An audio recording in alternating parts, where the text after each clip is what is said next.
Welcome, dear students. Today we are going to read about lesson number 2.2. Nature created men and women as equals. So, student, let's start our topic.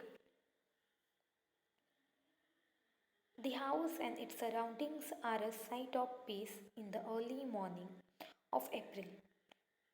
It nestles by the side of a small stream of crystal clear water. The stream tumbles down the green mountains only 2 miles or so away.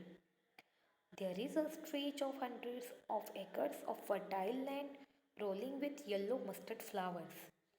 Between the mountain range and the house, a garden is in front of the house. Trees of many kinds bearing flowers of various hues and fruits grow on all sides of the house. The courtyard smells of jasmine, which blooms in bunches of white pearls. The fragrance mingles with the thin smoke that rises from sweet smelling incense sticks. The burning incense sticks are glowing at the altar of God in the middle of the courtyard. Ashnagbi is in her reading room and is busy writing an article. She is a middle aged mother of three children and a journalist and women's rights activist. Lanthoi, her youngest daughter, enters the room. She is an intelligent girl. Today she looks thoughtful and she takes a seat by her mother's side. At the sight of a child, Ashnagbi lovingly asks, "Have you finished your study, my dear?"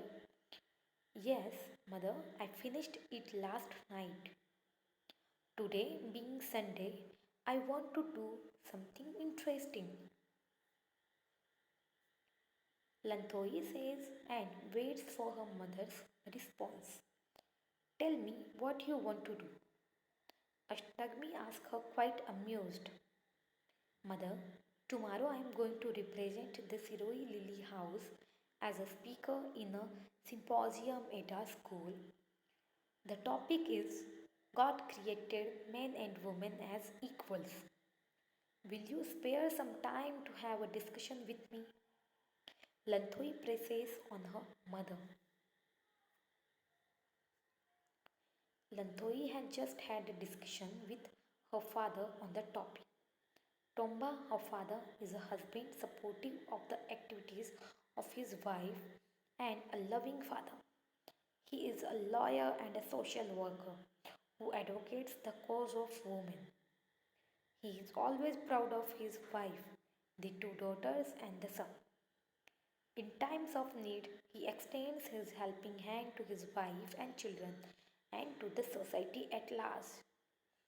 He does not discriminate between a man's work and a woman's work anywhere. He shares equally with his wife in doing the household chores like cleaning, washing, cooking, and feeding the children. Had he not shared in these activities in the way he does, his wife would not have been a successful professional. He wholeheartedly believes in equality irrespective of class, religion, and gender. In his discussion with his daughter, he laments over the great injustice done on women in the society, telling her, "My dear child, the world is still full of inequalities. We have to find a way to bring equality between men and women." Her father's words are still ringing in the ear of Lanthoi, and she tells her mother of what her father has told her. Appreciative of her husband for his views, Ashnagbi says, "Your father is right. In no society do women enjoy the same opportunities enjoyed by men. It is because of your father that I feel no difference or inequality at home. But outside our home, I have seen that women have been subjugated in many ways.